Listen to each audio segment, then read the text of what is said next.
Welcome, dear friend, to the enchanting tale of Entropy's quiet children, meticulously woven by the artisans at StoryWave.ai.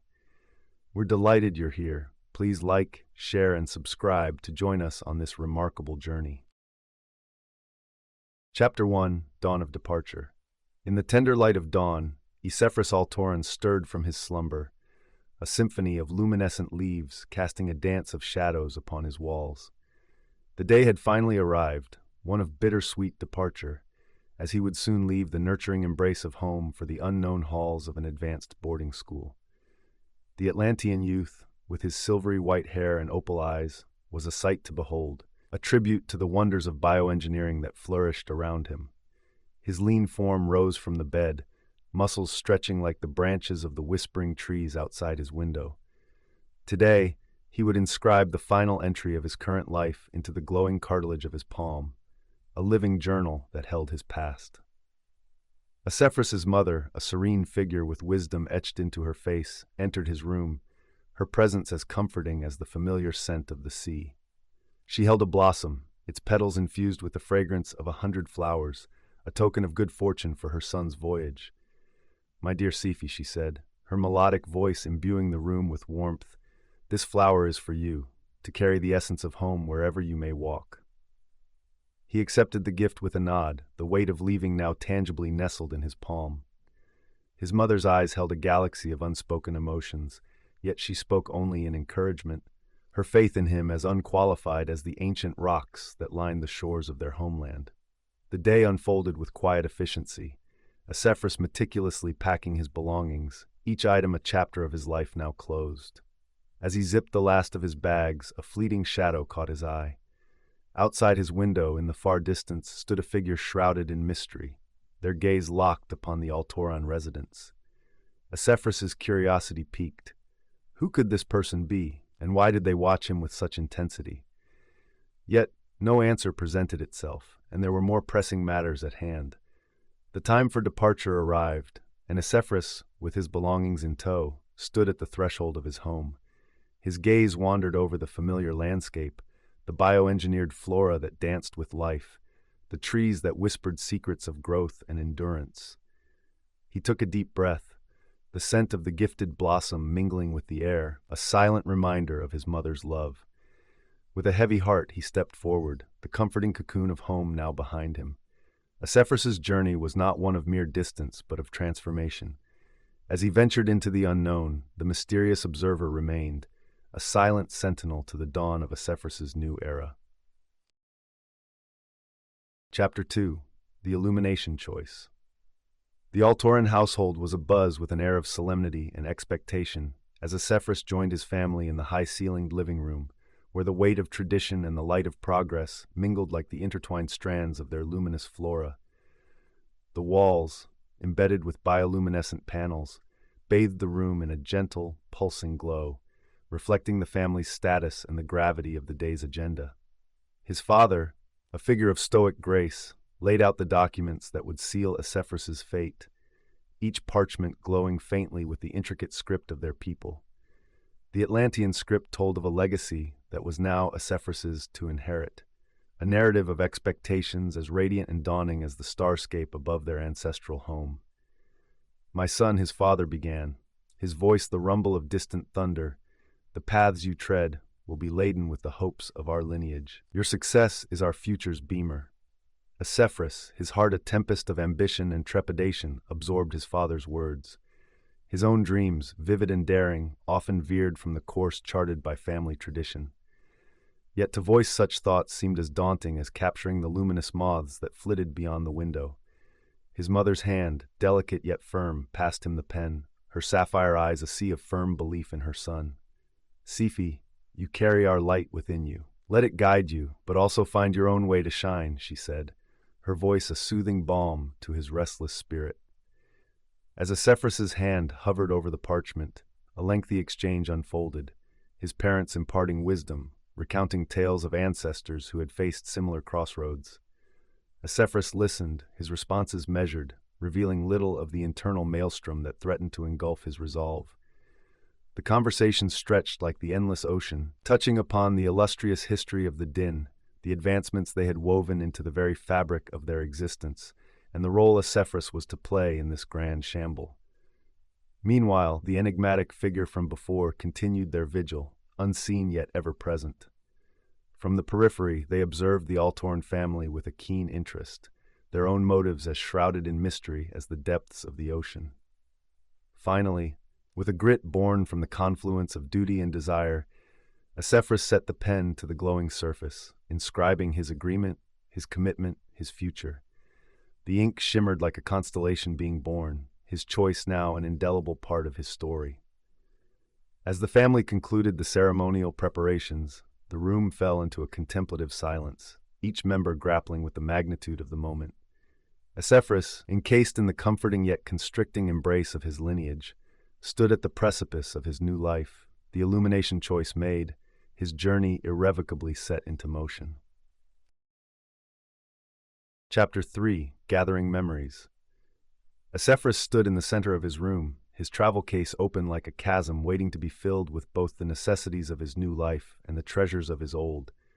His fingers danced over the gadgets and garments laid out on his bed, each item a decision, a balance between utility and mood. His mother, Lana, entered the room, her green hair catching the room's glow. "Sephi, have you considered the weather at the school? You'll need your thermal cloak," she suggested, her voice a harmonious blend of care and practicality. "Yes, mother," Esephris replied, folding the cloak with precision and placing it into the case. His mother sat beside him, her sapphire eyes scanning the remaining items. "And your tools for your studies," she continued, picking up an intricate device designed for bioengineering. The gadget hummed to life, casting a web of soft light over their faces. Esephris nodded, adding it to the case, his mind already wandering through the possibilities it presented. As they continued, a small wooden box caught his eye, its surface worn smooth by years of handling. It contained trinkets from his childhood, a feather from his spirit animal, the luminous moth, a smooth stone from the shoreline, and a tiny hologram of his family. Esephris hesitated, his heart tethered to these mementos. "Do I take these?" he murmured, more to himself than his mother. Lana reached out, her touch gentle on his shoulder. "They are part of you, Sephi. But remember, memories reside in your heart, not only in objects," she imparted, her wisdom as deep as the ocean they both loved. Their exchange grew in length, each sentence weaving through the fabric of his upbringing, the gadgets and garments merely a backdrop to the narrative of his life. Esephris listened, absorbed, his responses revealing the struggle within. Outside, unnoticed, the mysterious figure watched, their interest piqued by Esephris's hesitation over the box.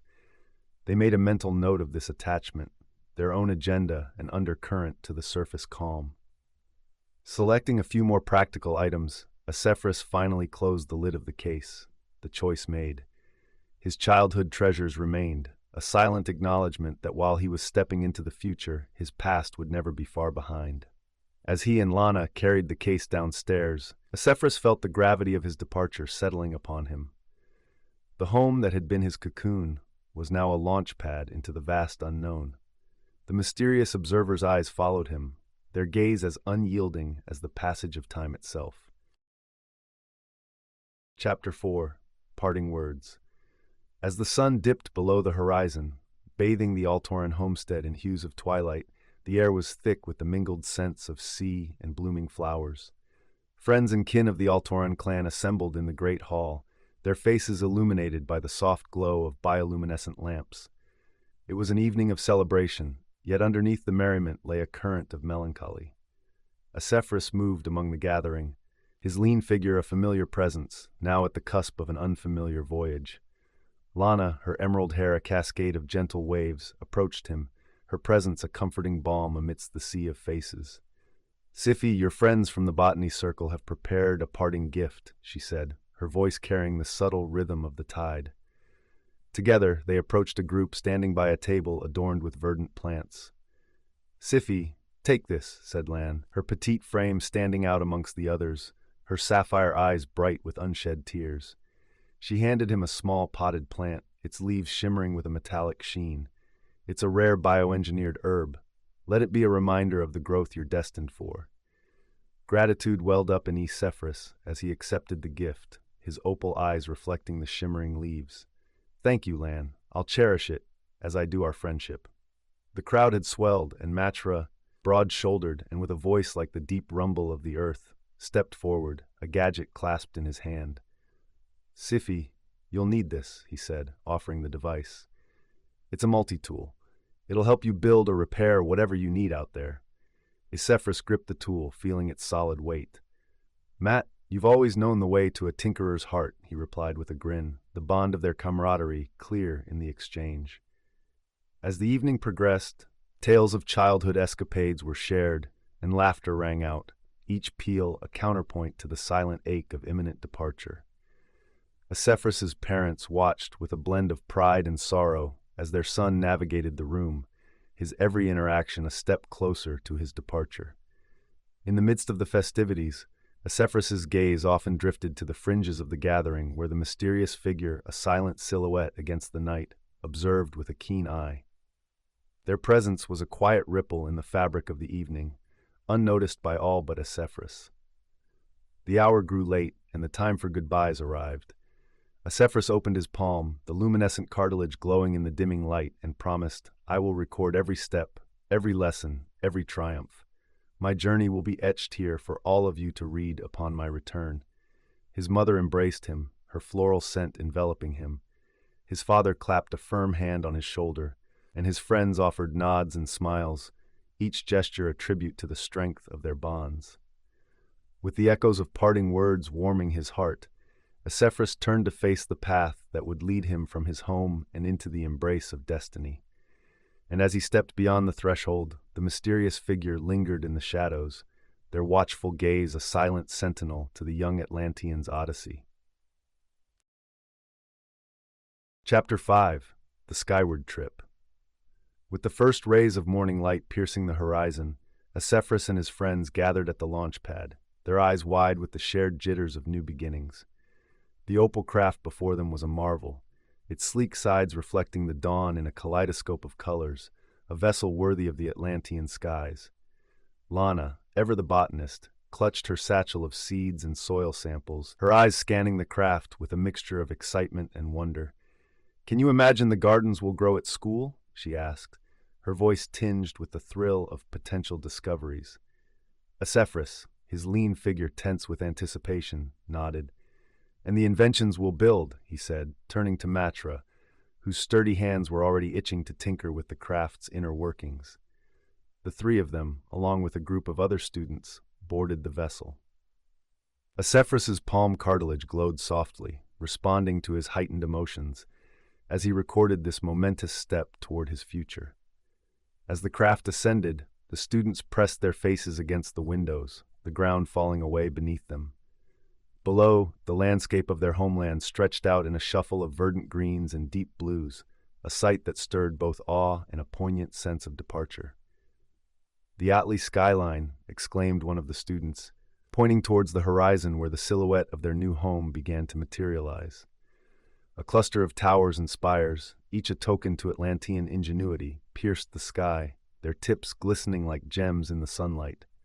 "It's beautiful," Lana whispered, her sapphire eyes reflecting the sky. Esephris stood beside her, his own opal gaze fixed on the horizon, the glow from his palm intensifying as he etched the skyline into his memory. The students' chatter filled the craft, conversations weaving through the cabin like threads of curiosity and ambition. They spoke of the classes they'd attend, the experiments they'd conduct, and the adventures they'd surely have. In the midst of this oddment of voices, Esephris caught sight of a lone figure at the back of the craft, their presence subdued yet unmistakable. It was the mysterious observer who had been a shadow on the periphery of his life. Now, aboard a similar vessel, they were a quiet enigma among the thrum of youthful exuberance. As the opal craft soared higher, leaving the familiar behind, Esephris felt the flutter of nerves settle into a steady rhythm of determination. His journey was not just a path to knowledge, but an odyssey of self-discovery. And though the mysterious figure's intentions were yet unknown, Esephris's single-mindedness remained firm, his spirit undaunted by the vast sky that stretched endlessly before him. Chapter 6. New Horizons. As the opal craft descended, a sprawling campus unfolded beneath them like a living organism, its arteries and veins pulsing with the energy of knowledge and discovery. The boarding school, a labyrinth of towering edifices and verdant gardens, welcomed its new inhabitants with open arms that promised both embrace and challenge. Esephris, Lana, and Matra stepped onto the grounds, their gazes sweeping across the architectural marvels that soared toward the sky. Students from various corners of the world, each a bearer of unique skills and aspirations, mingled around them, their voices a symphony of languages and laughter. "This place is massive," Matra muttered, his hazel eyes wide, his brawny form almost dwarfed by the magnitude of the structures. "Makes you realize how much there is to learn, doesn't it?" Lana nodded in agreement, her petite frame practically vibrating with eagerness. "And to think of the gardens they must have here," she said, her voice a reflection of her gentle demeanor. "I can't wait to see what plants they've engineered." Esephris felt a twinge of something unfamiliar, a sense of being just a small part of an immense tapestry. He watched as a group of students demonstrated a levitation experiment, their gadgets whirring and beeping, the objects before them hovering as if by magic. The trio made their way to the central plaza, where a holographic display showcased the school's history and achievements. Esephris's palm glowed, responding to his awe, and he recorded this moment of wonder. The technology was like nothing he had ever seen, the images so crisp and detailed they could be mistaken for reality. As they marveled at the display, an older student approached them, her voice carrying the confident timbre of experience. "First years, right?" she asked, a knowing smile on her face. "I'm Kala. If you have any questions, feel free to ask." The conversation that followed was long and filled with questions and answers, Kala's insights painting a vivid picture of the school's inner workings. Esephris and his friends drank in every word, eager to absorb the knowledge that would help them navigate their new world. Unbeknownst to them, the mysterious figure from their journey had found their way to the school grounds as well. Cloaked in anonymity, they watched from a distance, their interest in Esephris unflagging. The shadow they cast seemed to stretch across the campus, a silent sentinel to the unfolding stories of the young Atlanteans. As the day waned and the sky painted itself with the colors of dusk, Esephris felt the jitters of new beginnings evolve into a burgeoning sense of purpose. The vast world of possibilities no longer felt intimidating but inviting, each opportunity a doorway to greatness.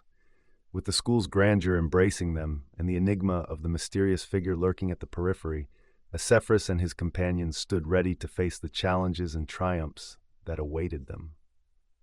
The horizon of their lives had expanded, and they were poised to soar into its embrace. Chapter 7. Rhythms of Learning. The first light of dawn crept through the high windows of the dormitory as Esephris sat surrounded by a fortress of books and scroll-like screens, his focus as staunch as the tides. The advanced classes of the boarding school had proven to be a crucible, forging his firmness with the fire of knowledge that was both exhilarating and daunting. Across the room, Lana, her green hair tied back in a knot of concentration, pored over botanical texts, the soft whisper of turning pages a steady rhythm in the quiet. Matra was there too, his broad shoulders hunched over a myriad of gadgetry as he worked, his brow furrowed in determination. "This equation is a beast," Esephris muttered, his fingers tracing lines of complex data as they glowed on the screen before him. "How do you think it factors into the larger theorem?" Lana glanced over, her sapphire eyes bright with the spark of challenge. "Perhaps it's like a seed small on its own, but given the right conditions, it grows into something much larger," she suggested, drawing a parallel from her own studies. Matra grunted in agreement, not lifting his eyes from his work. And like any good machine, every part, no matter how small, is crucial to the whole. It's all about balance. Their discussions meandered through the night, time marked only by the softening of shadows as the moon traversed the sky. They shared insights and breakthroughs, the triumphs and stumbles of their academic pursuits, laid bare in the sanctuary of their shared space. Esephris absorbed their words, his own thoughts taking flight. He recorded his musings into the luminescent cartography of his palm, each inscription an attestation to his journey of intellect and identity. Unseen by them, the mysterious figure melded with the darkness just beyond the reach of the dormitory's lights. Their gaze never strayed from the young student, each of Esephris's successes and failures catalogued with a meticulousness that bordered on obsession. As the first successes blossomed amidst the trials of learning, Esephris felt the seeds of confidence taking root within him. The rigors of his classes, once mountains to scale, became challenges to embrace. He began to find his footing, the rhythms of learning, now a dance he was eager to join. Yet, for every moment of clarity, there were setbacks that threatened to unravel his progress. An experiment gone awry, a hypothesis disproved, each was a reminder that the path to understanding was paved with both triumph and tribulation. As the sun heralded a new day, the study session drew to a close. Esephris, Lana, and Matra, their minds teeming with the night's labor, packed away their materials, their bonds strengthened by shared endeavor and the quiet symphony of their nocturnal quest for knowledge. With the morning came a return to the structured cadence of classes and lectures, the boarding school a microcosm of the world they were preparing to enter. And in the shadow of their learning, the mysterious figure watched, their intentions as mysterious as ever, yet undeniably intertwined with the destiny of Esephris and his companions. Chapter 8: Alliances and Adversities. Amidst the labyrinthine corridors of the boarding school, where the hum of innovation was as constant as the beating of hearts, Esephris walked alongside Lana and Matra.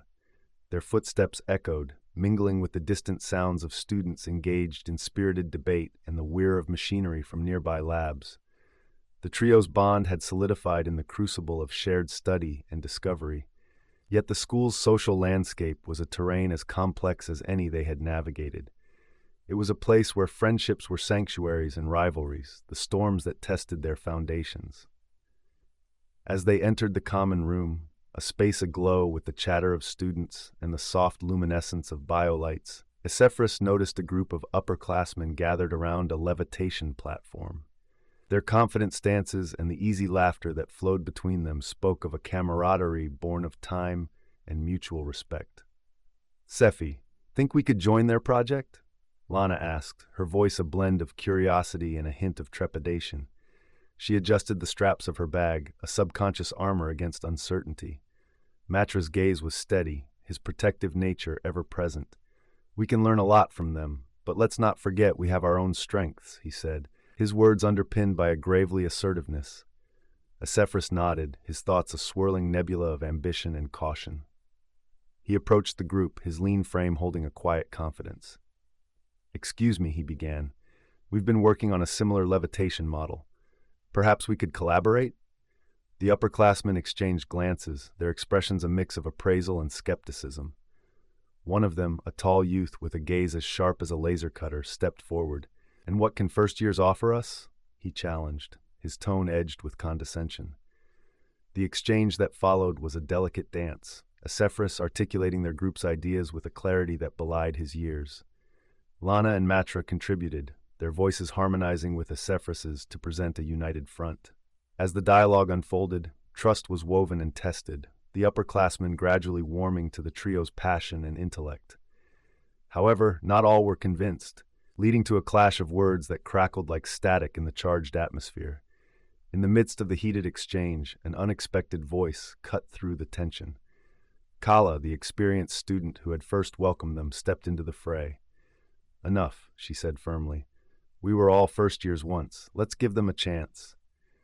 The confrontation diffused into a reluctant truce, the upperclassmen agreeing to consider the collaboration.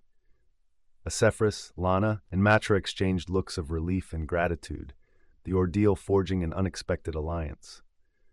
From the shadows, the mysterious figure observed, their interest piqued by the unfolding dynamics. They watched as Esephris's circle interacted, their influence growing within the microcosm of the school. The figure's motives remained veiled, yet their attention to the young group was unwavering, their presence an invisible thread woven into the fabric of their lives. As the day gave way to evening, Esephris and his friends left the common room, their spirits buoyed by the day's victories and the lessons learned from its skirmishes. The school's social hierarchies were a maze, but together they were finding their path through it, their alliances a map to guide them toward tomorrow's horizons. Chapter 9, Trials of the Mind and Heart.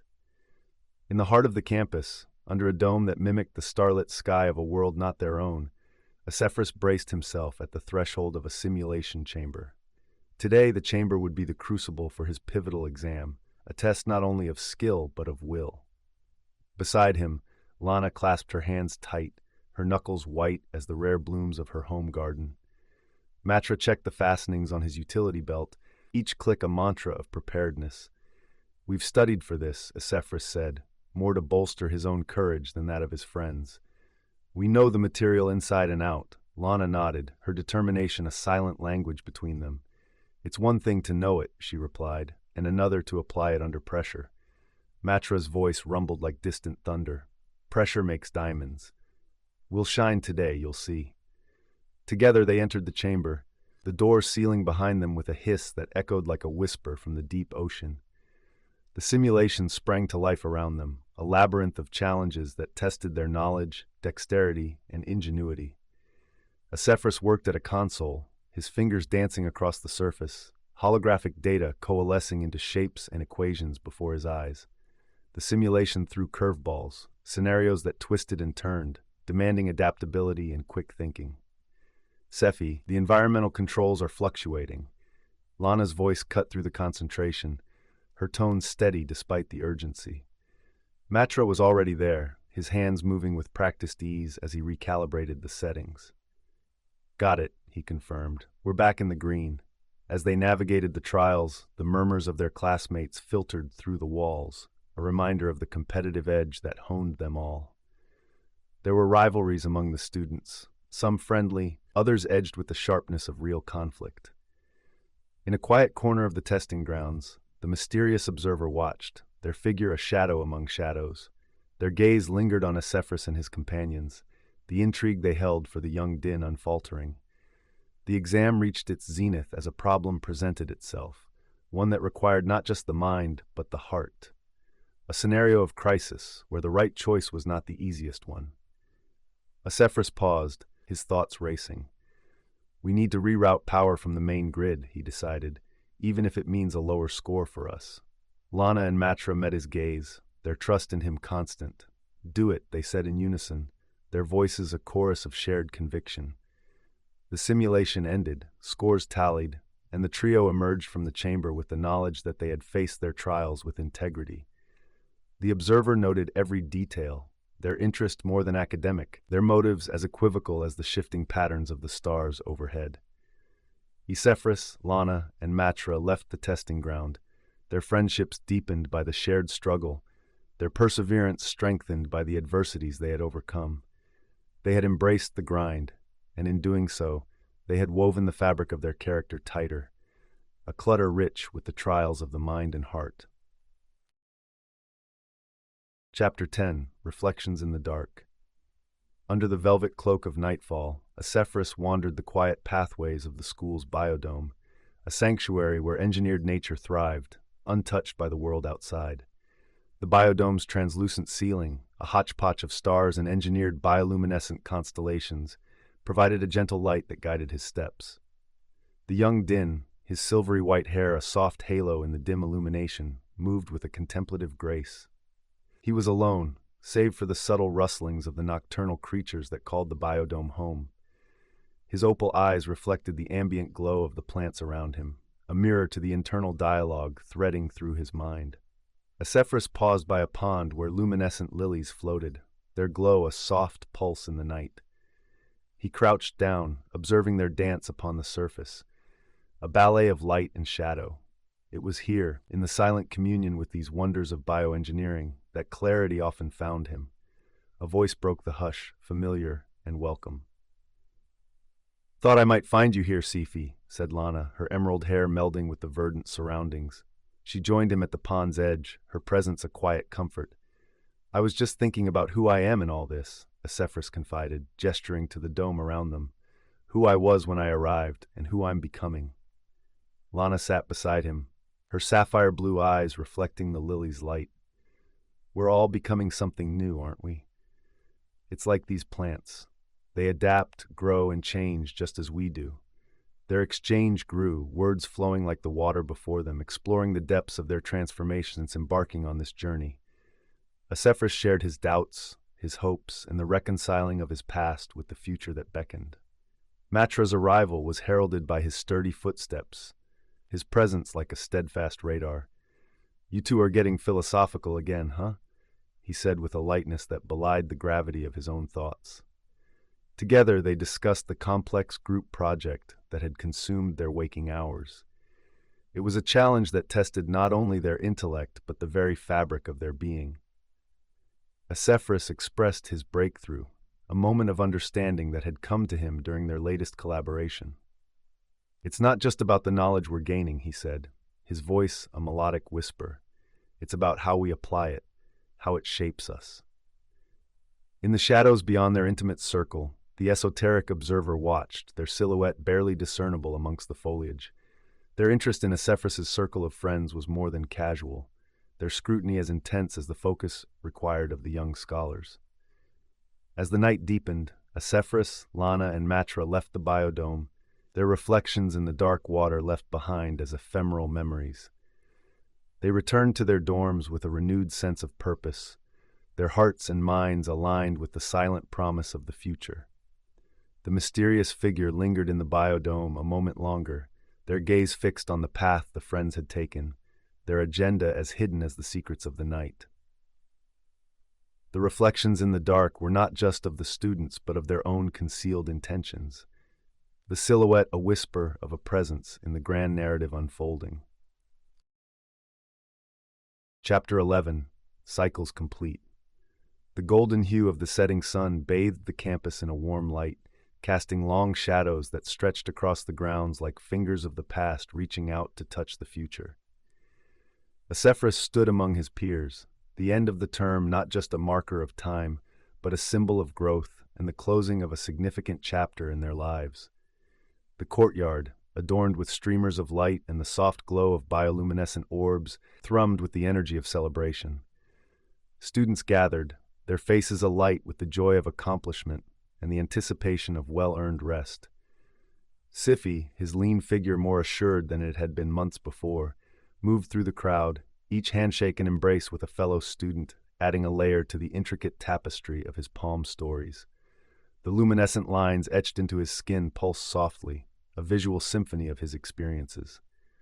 Lana approached, her bright smile rivaling the glow of the orbs above. "Can you believe we've finished our first term?" she asked, her voice a melodious echo of the excitement around them. "It feels like just yesterday we were unpacking," Sifi replied, his opal eyes reflecting the ambient light. "And now, look at us. We've really made it through." Matra joined in, his sturdy frame cutting a clear path towards them. "We did more than just make it through. We thrived. This is just the start, you know?" Their conversation was a river, flowing and meandering through topics of past struggles, successes, and the dreams that lay ahead. They spoke of the projects they'd completed, the friendships they'd forged, and the knowledge they'd gained. In the midst of the revelry, the mysterious figure watched from a balcony above, their presence unnoticed by the revelers. Their gaze was fixed on Sifi, the dim light casting shadows that veiled their expression. As the night wore on, laughter and music filled the air, a harmonious blend that resonated with the communal spirit of the event. The students shared stories, their words painting vivid images of the term's trials and triumphs. Sifi found himself reflecting on the journey, the myriad emotions that had accompanied each challenge, now memories that would fuel his future endeavors.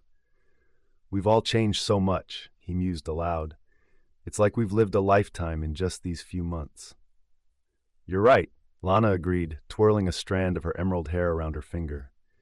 "We're not the same people who arrived here, unsure and wide-eyed. We've grown, in more ways than one." Matra nodded, his usually gravelly voice tinged with a hint of sensibility. "But the best part? We did it together. That's what makes it worth it." The celebration stretched into the night, the cycle of their first term coming to a natural and jubilant conclusion. The experiences they had shared, now permanently inscribed in Sifi's glowing palm, were not just personal milestones, but shared victories that bound them together. As the festivities wound down and the students began to depart, the mysterious figure melted back into the darkness, their silent vigil over Sephi and his friends unbroken. The story of Entropy's quiet children was far from complete, and their role in it was yet to be fully understood.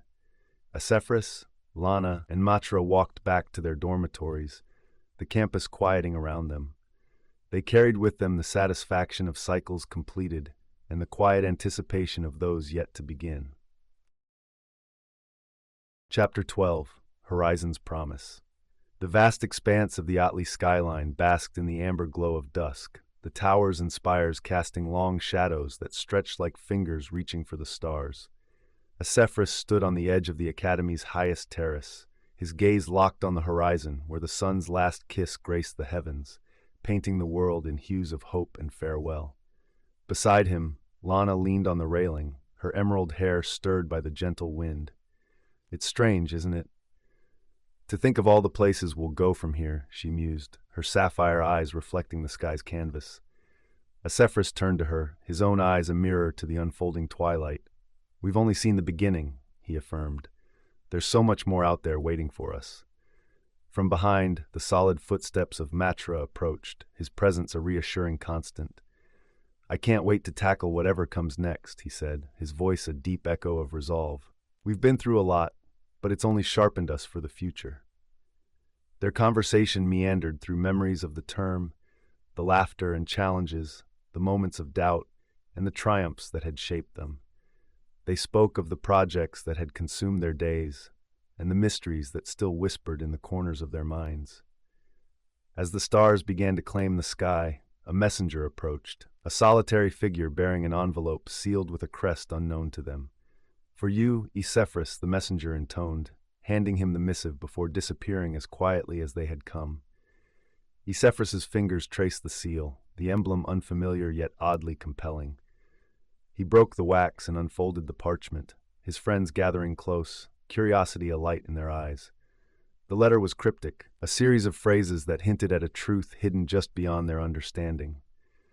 "To unlock the future, one must first unravel the past," Esephris read aloud, the words resonating with a significance he could feel but not yet comprehend.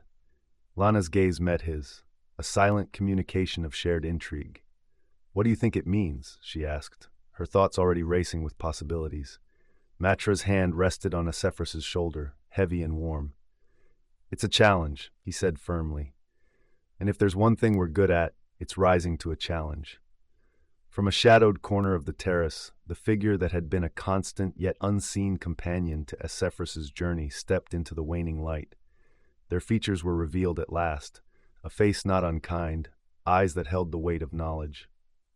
"I've watched you grow, Esephris," the figure spoke, their voice a blend of mystery and familiarity. "You and your friends have a role to play in a story much greater than you know." The revelation stirred a whirlwind of emotions within the group, the anticipation of future adventures, now intertwined with the knowledge of this bewildering guide's role in their lives.